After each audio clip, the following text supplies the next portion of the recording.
একটি যুদ্ধবিমান, একটি বিস্ফোরণ, মুহূর্তে এলোমেলো সব স্বপ্ন। উত্তরা মাইলস্টোন স্কুল অ্যান্ড কলেজের সিসিটিভি ক্যামেরা নিয়ে পাওয়া গেল 3 ধরনের তথ্য।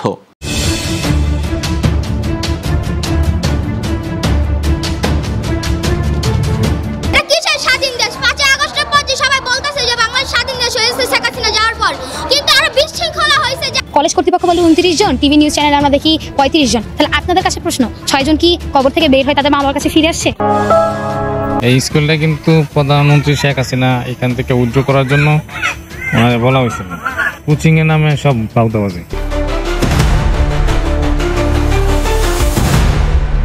এই দেশের মানুষ কবে যে নিজেদের সন্তানকে আগলে রাখতে পারবে তা আসলেই বোঝা মুশকিল। ঠিক তেমনি উত্তরার মাইলস্টোন স্কুল অ্যান্ড কলেজের যে যুদ্ধ বিমান বিধ্বস্ত হয় সেটার দায় এখন আসলেই কে নিবে তা যেমন বলাটাও অনেকটাই মুশকিল। কিন্তু এই বিমান দুর্ঘটনার দায় মাইলস্টোন স্কুলের কর্তৃপক্ষ সহ এই অন্তর্বর্তীকালীন সরকার ডক্টর মোহাম্মদ ইউনুসকে নিতে হবে বলে জানিয়েছেন মাইলস্টোন স্কুল অ্যান্ড কলেজের শিক্ষার্থীরা। কলেজ কর্তৃপক্ষ বলে 29 জন, টিভি নিউজ চ্যানেলে আমরা দেখি 35 জন। তাহলে আপনাদের কাছে প্রশ্ন, 6 জন কি কবর থেকে বের হয়ে তাদের মা বাবার কাছে ফিরে আসছে? এই মাইলস্টোন স্কুলের শিক্ষার নামে কি হয় এবং অন্তর্বর্তীকালীন সরকারকে কি বলছে একজন নিহত শিশুর বাবা কি বলে চলেন তা শুনে আসা যাক। কোচিং এর জন্য আমার বাচ্চাটা রাইখে আসার ফলেই আমার ছেলেটা মারা গেছে। এই স্কুলটা কিন্তু প্রধানমন্ত্রী শেখ হাসিনা এখান থেকে উইথড্র করার জন্য বলা হয়েছিল। কোচিং এর নামে সব পাউতাবাজি। এছাড়াও এত বড় কলেজে সিসিটিভি ক্যামেরা থাকার কথা স্বীকার করলে তা যথাসময় কেন এখন পর্যন্ত সিসিটিভি ক্যামেরা পাওয়া যায়নি?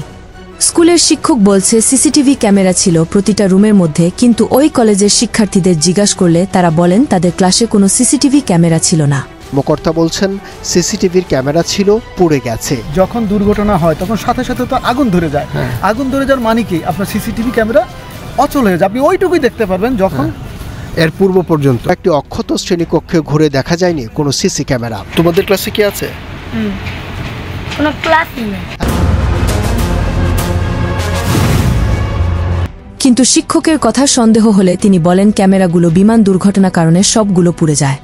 তাহলে এখানেই আপনারাই বলেন, যার চলে যায় সেই বুঝে সন্তান হারানোর বেদনা, কিন্তু যারা এখানে অনেক কিছুই লুকাচ্ছে তাদের সঠিক তদন্ত করে সঠিকভাবে সঠিক তথ্যটি এই জাতির সামনে তুলে ধরা হোক। দেশ যেহেতু স্বাধীন তাই মুখ খুলে বলতেই পারি, এই অল্প সময়ে যারা এই অবুঝ শিশুদের লাশ নিয়ে হিসাবের গরমিল দেখাচ্ছে এবং মাইলস্টোন কলেজ নিয়ে যারা গোপনে সিন্ডিকেট করছে তাদের কেমন বিচার হতে হবে তা আমাদের কমেন্ট করে প্রকাশ করতে পারেন। মরে যাচ্ছে মা, এখান থেকে প্রায় সময় অনেক বিমান আসে যায়, অনেক প্রশিক্ষণ বিমান অনেক আসে যায়, কানে অনেক শব্দ হয়। তো কালকে যখন এখানে জিনিসটা আসছিল, এত জোরে সাউন্ড আপনারা জাস্ট কল্পনা করতে পারবেন না, মানুষের কানের পর্দা ফেটে যাচ্ছিল। পরিশেষে এই মাইলস্টোন কলেজের বিমান দুর্ঘটনার যে পাইলট তৌকির আহমেদকে নিয়ে লুকোচুরি এই জাতির সামনে খেলছে তাদের বিচার একালে না হলে পরকালে হবে বলে কিছু শিক্ষার্থীরা জানিয়েছেন। শেষমেশ বাংলাদেশে এত বড় একটি দুর্ঘটনা ঘটে গেল, যার দায় আসলে কার, বিমান বাহিনী নাকি স্কুল কর্তৃপক্ষের, না এই অন্তর্বর্তীকালীন সরকার ডক্টর মোহাম্মদ ইউনুসের, তা আমাদের কমেন্ট করে জানিয়ে দিতে পারেন। আমি আপনাদের সাথে আর কথা বলার মতো ইচ্ছে নাই ভাই, আমি আর নাই ভাই। আমরা কি করব বলুন? এটা কিসের স্বাধীন দেশ? 5 আগস্টের পর যে সবাই বলতেছে যে বাংলাদেশ স্বাধীন দেশ হয়েছে শেখ হাসিনা যাওয়ার পর, কিন্তু আরো বিশৃঙ্খলা হয়েছে যে আমার বাবাকে প্রকাশ্যে হত্যা করে তারপর এখানে মিছিল করতেছে। এতক্ষণ আমাদের সাথে থেকে ভিডিওটি শেষ পর্যন্ত দেখার জন্য আপনাকে ধন্যবাদ দিয়ে ছোট করতে চাই না, তবে ভিডিওটিতে একটি লাইক দিয়ে আপনার মূল্যবান মতামত আমাদেরকে কমেন্ট করে জানিয়ে দিতে পারেন।